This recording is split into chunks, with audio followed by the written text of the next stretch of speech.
The night I arrived at my friend's house, rain was slicing the streets into silver wounds, and my hands were still shaking when I knocked. I remember thinking that the world had finally gone quiet enough for me to breathe, that behind that ordinary wooden door there would be safety, warmth, and a pause from everything that had been hunting me. I thought I was safe at my friend's place. I truly believed that whatever storms I had escaped could not find me there. I had no idea that the most unsettling questions of my life would begin under that same roof, spoken gently by a woman with kind eyes and a voice that never raised itself, yet somehow cut deeper than shouting ever could. Before the story pulls you deeper, take a moment right now. If you believe in kindness, second chances, and the quiet power of human compassion, please like this video, share it with someone who needs hope, leave a comment, and subscribe to the channel. Your support helps stories like this reach hearts that may be breaking in silence. My friend had always been the type who never asked too much. We met during a season when both of us were pretending to be fine while quietly falling apart. When I called him that night, my voice barely working, he didn't ask for explanations. He simply told me to come over. That simplicity felt like a lifeline. As I stepped inside his home, the warmth hit me first, not just from the heater but from the smell of cooked food and something familiar, something safe. It was the kind of house where time slowed down, where the walls had heard laughter and arguments and forgiveness all mixed together over the years.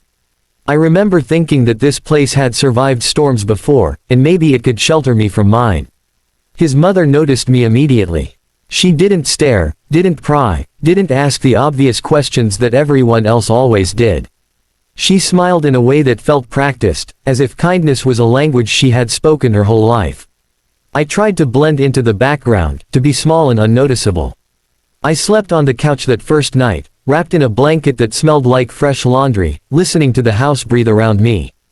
Every sound made me tense, but nothing bad happened.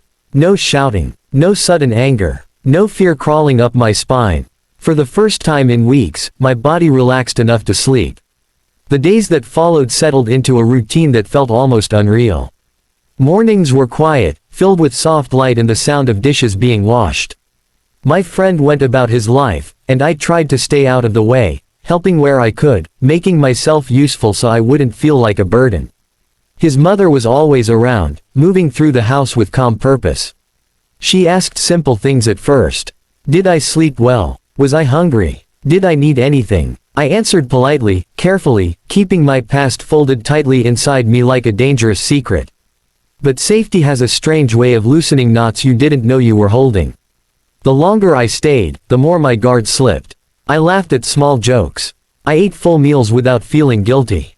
I caught myself standing by the window, watching the street without fear of who might appear. That was when the questions began to change. They didn't come all at once. They came like soft footsteps, easy to ignore if you weren't paying attention. She asked where my family lived. She asked if I was working. She asked how long I planned to stay. Each question landed gently, but together they formed a weight I couldn't ignore. My chest tightened every time she looked at me a second longer than necessary.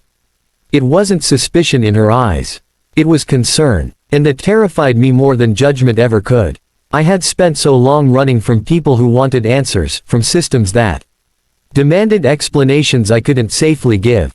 I had learned that questions often came before consequences. Questions were never just questions.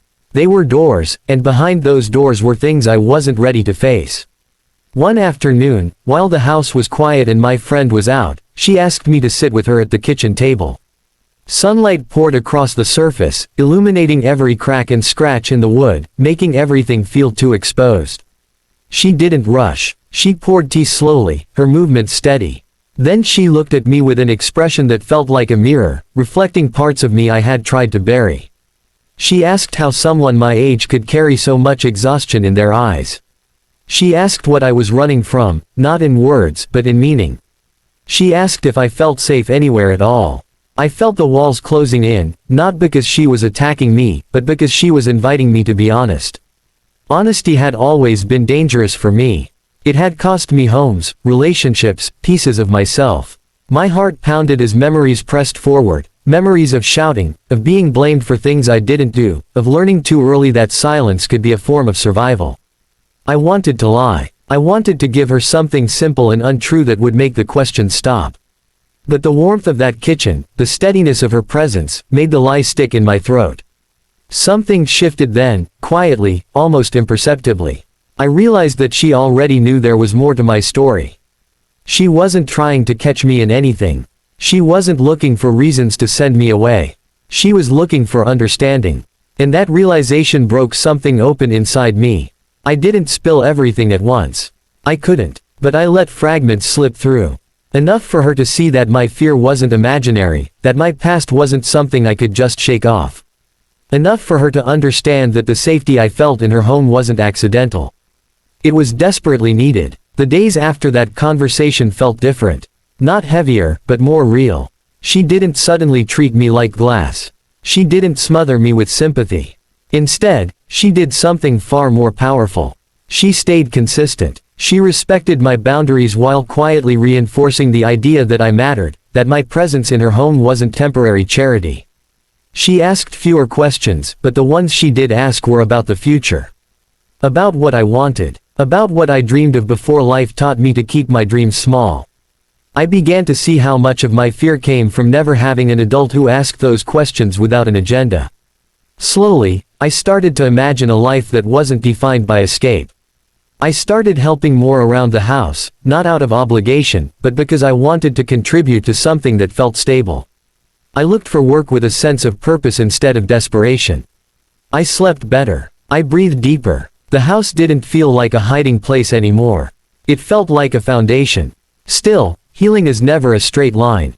There were nights when old fears crept back in, when I lay awake convinced that this calm couldn't last, that one wrong move would send everything crashing down. During those moments, I remembered the way his mother listened without interrupting, the way she saw my pain without trying to own it. That memory became an anchor. It reminded me that safety doesn't always announce itself loudly. Sometimes it arrives quietly, in the form of a question asked with genuine care. As weeks passed, the questions she asked changed again. They were lighter now, touched with hope. What would you like to do next? Where do you see yourself in a year? How can we help you get there? Each one felt like a door opening instead of closing. I realized that the questions I once feared were the same ones now guiding me forward. It wasn't the questions themselves that had hurt me in the past. It was the lack of compassion behind them. Just before the ending, I want to ask you something special. If you're still watching and this story resonates with you in any way, please comment below with a single word, hope. That small action can mean more than you realize, both to this channel and to others reading along. Near the end of my stay, I sat alone in the living room, looking around at the space that had become so important to me. I thought about how close I had been to missing this entirely, to letting fear keep me isolated, to believing that I didn't deserve a place where questions came from love instead of control. I understood then that safety isn't just about walls and locks. It's about being seen without being threatened, about being asked who you are instead of being told who you must be. If this story touched your heart, if it reminded you of someone who gave you a second chance or made you feel safe when the world felt hostile, please take a moment now to like, comment, and share this video. Your engagement helps these stories reach people who may be standing at the edge of fear, waiting for proof that kindness still exists. I left my friend's house eventually, not because I was pushed out, but because I was ready to step forward. The questions that once terrified me had reshaped my understanding of trust. They taught me that healing often begins with someone daring to ask, and someone else daring to answer. And even now, whenever I feel that old fear rising, I remember that kitchen table, that quiet voice, and the realization that changed everything. Sometimes, the place you think is just a temporary refuge becomes the reason you learn how to feel safe again.